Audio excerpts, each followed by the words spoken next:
এই কারণেই দেখবেন যে মানুষটা মারা যায়, দেখবেন 40 দিন আগের থেকে তার কথাবার্তা, খাওয়া দাওয়া, চলাফেরার মধ্যে একটা পরিবর্তন চলে আসে। ওই যে মালাকুল মউত আইসা বলে যায় তোর বাকি আছে আর 39 দিন, 38 দিন, 37 দিন। যত দিন যায় তত লোকটা দুর্বল হতে থাকে। এই কারণে দেখবেন অনেক মানুষ মারা যাওয়ার আগে স্ত্রীদেরকে ডাকে, সন্তানদেরকে ডাকে, এমনি এমনি ডাকে না। ডাইকা কয় আমারে ক্ষমা করে দিও। সন্তানকে কয় শোন বাবারে, বাবার সম্পদ গুলা দেখা রাখিস, তোর মাকে দেখা রাখিস। সন্তান বলে বাবা তুমি এইভাবে কথা বলো কেন? কথা বলার কারণ হলো তার মৃত্যুর ঘন্টা বেজে গিয়েছে, ঠিক কিনা বলে? মানুষ বোঝে না। যখন 3 দিন বাকি থাকে মালাকুল মউত 3 বার আসে, দৈনিক সকাল দুপুর রাত। কয়বার আসে? আয়েশা বলে বনি আদমের সন্তান, আদমের সন্তান, আশরাফুল মাখলুকাত, তুই এখনো তোর গুনাহের জন্য আল্লাহর কাছে তওবা করস নাই, তোর মৃত্যুর মাত্র আর 3 দিন বাকি আছে। দেখবেন এই কারণে মানুষ মৃত্যুর 3 দিন আগে খাওয়া দাওয়া বন্ধ করে দেয়, শরীরে শক্তি থাকে না। আত্মীয় স্বজনদেরকে দেখলে ফেল ফেল করে তাকায় থাকে, মানুষের কাছে দেখলেই শুধু দোয়া চায়। যদি আল্লাহওয়ালা হয় দোয়া চায়, ইবাদত বাড়ায় দেয়। যারা আল্লাহওয়ালা তারা মৃত্যুর আগে বুঝতে পারে, এই কারণেই বলে আমার কবরটা ওই জায়গায় দিবা, অমুক আলেম দিয়ে আমার জানাজা দিবা, ঠিক কিনা বলেন? বুঝতে পারে। আবার সব সময় ওযু অবস্থায় থাকে, আল্লাহু আকবার, সব সময় ওযু অবস্থায় থাকে, সব সময় নামাজের ভিতরে থাকে। যারা আল্লাহওয়ালা, যারা কি আল্লাহওয়ালা, তারা মৃত্যুর আগে বুঝতে পারে এই দুনিয়া ছেড়ে চলে যাবে, আল্লাহু আকবার। তারা বেশি বেশি করে ইবাদত করে, বেশি বেশি করে আল্লাহ তাআলাকে ডাকতে থাকে। কারণ ওই যে মালাকুল মউত আয়েশা বইলা গেছে তোর বাকি আছে কয়দিন, ঠিক কিনা বলেন?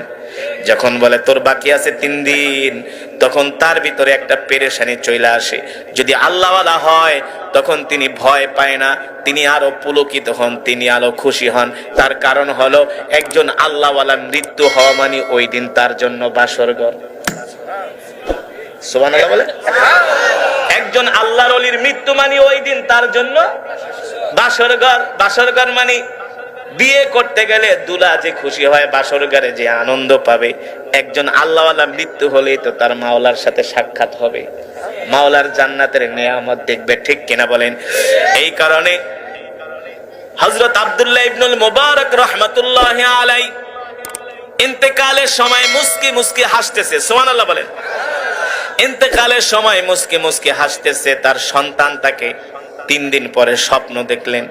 স্বপ্নের মাধ্যমে জিজ্ঞেস করলেন আমার বুজুর্গ পিতা, দেখলাম ইন্তেকালের সময় আপনি মুস্কি মুস্কি হাসতেছেন, কারণ কি? আব্দুল্লাহ ইবনুল মুবারক বলে বাবারে, মালাকুল মউত যখন আমার সামনে চলে আসছে, আল্লাহ তাআলা জান্নাতের দরজাটা আমার জন্য খুইলা দিছে। আমি তখন জান্নাতের নিয়ামত দেখতেছিলাম আর ভাবতেছিলাম কখন আমার প্রাণ পাখিটা দেহ থেকে বের হয়ে যাবে। আল্লাহ তাআলা কবরটা আমার জন্য জান্নাতের বাগান বানায় দিছে, আল্লাহু আকবার। আল্লাহর নবী বলেন যারা ঈমানদার হয়, যারা জান্নাতি হয়, যারা আল্লাহওয়ালা হয়, যারা মুমিন হয়, যখন তাদের মৃত্যুর সময় হয় আল্লাহ তাআলা মালাকুল মউত আজরাইলকে ডাক দেয়, এ মালাকুল মউত আজরাইল, ওই যে পাতাটা হলুদ হয়ে গেছে, এই বান্দা হলো আমার পেয়ারা বান্দা। শোনো, এই বান্দার যখন জান কবজ করতে যাইবা, জান্নাত থেকে একটা সাদা শুভ্র রুমাল নিয়ে যাবা, জান্নাত থেকে ওই রুমালের মধ্যে সুগন্ধি লাগায় দিবা। সাবধান সাবধান, আমার বান্দার জান কবজের সময় যাতে আমার বান্দা কষ্ট না পায়, সুবহানাল্লাহ বলেন। আল্লাহ তাআলা কোরআনুল কারীমের সূরাতুল ফাজরের মধ্যে সে কথাই বলছেন, ইয়া আইয়াতুহান নাফসুল মুতমাইন্নাহ ইরজিই ইলা রাব্বিকি রাদিয়াতান মারদিয়া ফাদখুলি ফি ইবাদি ওয়াদখুলি জান্নাতি, আল্লাহু আকবার। মালাকুল মউত আজরাইল একজন মুমিন বান্দার যখন জান কবজ করতে আসে, জান্নাত থেকে একটা সাদা শুভ্র রুমাল নিয়ে আসে, আর ওই রুমালের মধ্যে জান্নাতের খুশবু লাগায় দেয়। খুশবু লাগানোর পরে মানুষ কি করে? নাকে নিয়ে ঘেরান নেয়, ঠিক কিনা বলেন? ঠিক একজন আল্লাহওয়ালা মুমিন বান্দার যখন জান কবজ করা হয়, মালাকুল মউত আজরাইল তার থুতনির কাছে সাদা রুমাল ধরে, জান্নাতের শুভ্র রুমাল ধরে, ধরার পরে যখন জান্নাতের খুশবুর ঘেরান পায়, ওই ঘেরান পায়া এমন জোরে একটা টান মারে, এক টানের মধ্যে সে ঘুমায় যায়। আর ঘুমের মধ্যে মালাকুল মউত তার জান কবজ করে নিয়ে যায়। জোরে বলেন সুবহানাল্লাহ। সে টেরও পায় না, কিও পায় না। জোরে বলেন কি পায় না? ওই যে মানুষের যখন অপারেশন হয়, অ্যানেসথেসিয়া লাগায়, লাগানোর পরে সে ঘুমায় যায়, ঘুমের মধ্যে তার অপারেশন সম্পন্ন হয়, সে টেরও পায় না। ঠিক কিনা বলেন? একজন জান্নাতি মানুষের এইভাবে জান কবজ করা হয়। যখন সে ঘুম ভাঙে, ঘুম ভাঙা দেখে সে কবরের ভিতরে জান্নাতের বিছানায় শুয়ে আছে। আল্লাহু আকবার। জোরে বলেন আল্লাহু আকবার। আর যে বদকার হয়, বদকার, গাঁজাখোর, ফেন্সিডিলখোর, ইয়াবাখোর আছে না, মানুষের সম্পদ মাইরা খায়। আল্লাহ রাব্বুল আলামিন কোরআনুল কারীমে সে কথাই বলছেন, এ দুনিয়ার মানুষ, তোমাদের সকলকে কবরে যেতে হবে। ইয়া আইয়াতুহান নাফসুল মুতমাইন্না, ইয়া আইয়াতুহান নাফসুল মুতমাইন্না, ইরজিই ইলা রাব্বিকি রাদিয়াতাম মারদিয়া ফাদখুলি ফি ইবাদি ওয়াদখুলি জান্নাতি। আল্লাহ তাআলা মালাকুল মউতকে বলবে, এ মালাকুল মউত, এ আজরাইল, সাবধান, ওই বান্দা আমার খুব পেয়ারা বান্দা। মৃত্যুর সময় তার জান এমন করে বের করবি, একটা মাসুম বাচ্চা যেমন করে মায়ের স্তনের দুধ খেতে খেতে ঘুমায় যায়। ঠিক কিনা বলেন? আমার নেককার বান্দার জানটা ওইভাবে কবজ করবি, আমার বান্দা যাতে কষ্ট না পায়।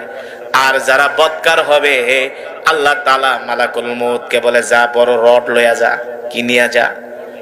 বড় বিএসআরএম রড নিয়ে যা, পাছার উপর পিটা। বুঝেন নাই? পিটা।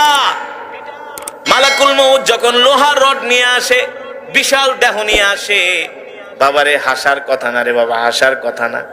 একবার চিন্তা করেন এই অবস্থাটা, কি অবস্থাটা হয়। আল্লাহ নবী বলেছেন, বদকাররা মালাকুল মউতকে দেখার পরে কলিজা শুকায় যায়। এই কারণে দেখবেন কিছু মানুষ মৃত্যুর আগে চোখগুলো বড় বড় করে তাকায়, হতাশ হয়ে যায়। ঠিক কিনা বলেন? পেরেশান হয়ে যায় মালাকুল মউতকে দেখলে। আল্লাহর নবী বলেন, ওই সময় যদি সারা পৃথিবীর আটলান্টিক সমুদ্রের পানিও যদি তাকে পান করে দেওয়া হয়, তার পিপাসার স্বাদ মিটবে না। সে মালাকুল মউতকে দেখলে এতটা ভয় পায়। আল্লাহ নির্দেশ দেয়, মালাকুল মউত, ওর সাথে ভালো আচরণ হবে না, এখানেই ওর জীবনের সমাপ্তি। যা, ওর জানটা এমন ভাবে কবজ করবি যাতে ওর কলিজাটা ছিঁড়া যায়। মালাকুল মউত আইসা লোহার রড দিয়া পিটায় পিটায় তার রূহটাকে বের করে। রূহ বের হতে চায় না, কারণ রূহ জানে দেহ থেকে বের হইলেই তো মায়ের শুরু হয়ে যাবে। ঠিক কিনা বলেন? আল্লাহ রাব্বুল আলামিন বলে, এ দুনিয়ার মানুষ, আমার সাথে গর্ব করিস না, অহংকার করিস না, আমার হুকুম ছেড়ে দিস না, আমার বিধানকে অমান্য করিস না। এবার মালাকুল মউত তার রূহটা বের করবে। রূহটা বের করার পরে ওই রূহটা এমন ভাবে ভয় পাবে, মৃত ব্যক্তিটার শরীর এমন ভাবে ব্যথা হয়ে যায়। রূহটাকে বের করার পরে আল্লাহর রাসূল বলেন, ওই সময় একটা মানুষ এমন নিজেকে একাকিত্ব মনে করে, অসহায় মনে করে। সারা পৃথিবীতে কোনোদিন সে এমন অসহায় ছিল না। কিন্তু যারা জান্নাতি, তাদের কোনো চিন্তা নাই, তাদের কোনো টেনশন নাই। মৃত্যুর সাথে সাথে কবরের মধ্যে শোয়ানোর সাথে সাথে তাদেরকে জান্নাতের বিছানায় শোয়াও দেওয়া হবে। আল্লাহু আকবার। জোরে বলেন আল্লাহু আকবার। আমি যে কোরআনুল কারীমের তেলাওয়াত করেছি, এই কোরআন হলো আল্লাহর জবানের কালাম। যারা দুনিয়ার জমিনে আল্লাহর কোরআনকে ভালোবাসবে, ইদা উদিআল মাইয়িতু ফি কবরিহি জাআল কুরআনু ইনদা রাসিহি। আল্লাহর নবী বলেন, যারা দুনিয়ার জমিনে কোরআনকে ভালোবাসবে, যারা দুনিয়ার জমিনে কোরআনকে ভালোবাসবে, আগে ভালো করে কথাটা বুঝে রাখেন।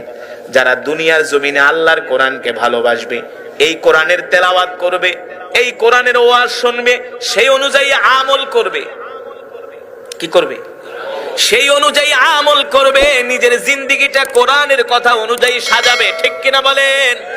আল্লাহর নবী বলেন, ইদা উদিআল মাইয়িতু ফি কবরিহি জাআল কুরআনু ইনদা রাসিহি।